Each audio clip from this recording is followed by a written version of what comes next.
If you grew up in a place like this,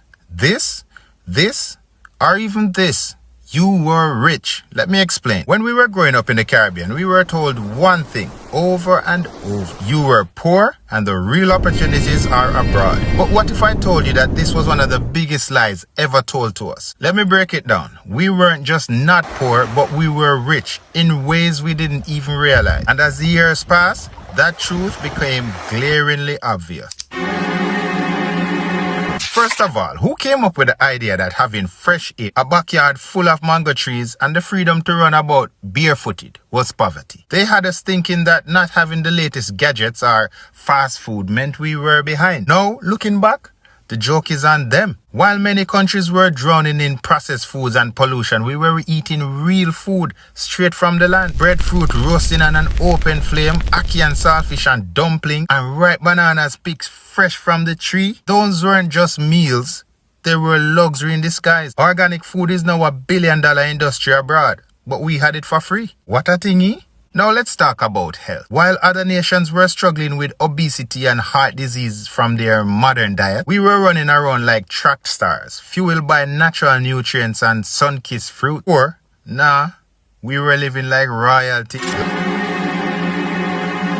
For years, the dream of leaving the Caribbean to the first world was sold to us like a ticket to paradise. Move to America or England and your life will be set, they said. But when many of us made the leap, we found out that the grass wasn't really greener, it was just colder. In the Caribbean, we woke up to the sounds of birds chirping and waves crashing. Well, not all of us, but most of us. While over there, abroad, it was alarm clocks and traffic jams. A live look at traffic. This is that annual shot we see every year. Life abroad isn't all it's cracked up to be. Believe me, high taxes and expensive rent. Rental prices have gotten so out of hand that people are renting out beds on their kitchen floor for almost $1,000 a month. Things are getting so bad that even new immigrants are starting to leave Canada because they can't afford to live here.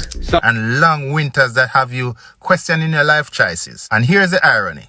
The same North Americans and Europeans who told us that their countries were better, they are the ones now flocking to buy beachfront properties in Jamaica, Barbados and St. Lucia. They are retiring in the same islands they told us to leave, sipping coconut water while we're there shivering in negative 15 degrees.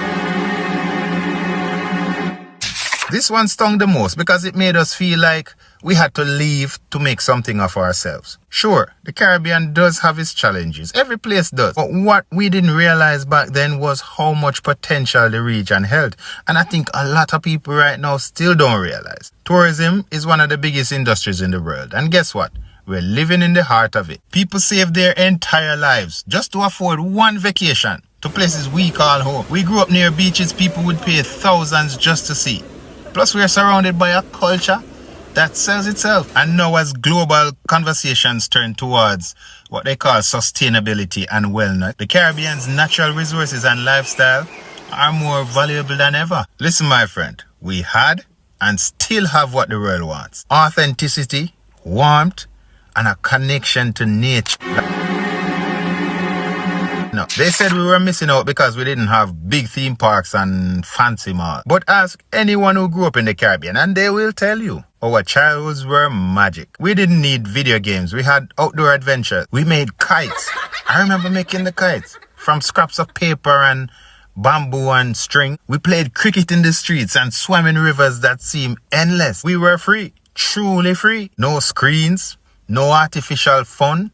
Just pure imagination and connection. Compare that to kids today, glued to their devices, barely stepping outside. If you really grew up in the Caribbean, you'd know the joy of catching guppies in a bottle or tiki-tiki, climbing a tree and picking guinea. Those memories to me are priceless. And no amusement park can ever compete. This one is almost laughable now. The same countries that called us poor are now eyeing our resources, our culture and lifestyle like hawks. Our music, reggae, dancehall, soca has influenced global trends. Our food, oh my gosh, don't even talk about that. They're taking over kitchens worldwide, from jerk chicken to patties. Even our languages, even though so many people don't want to refer to them as languages. Crazy? But that's what we speak.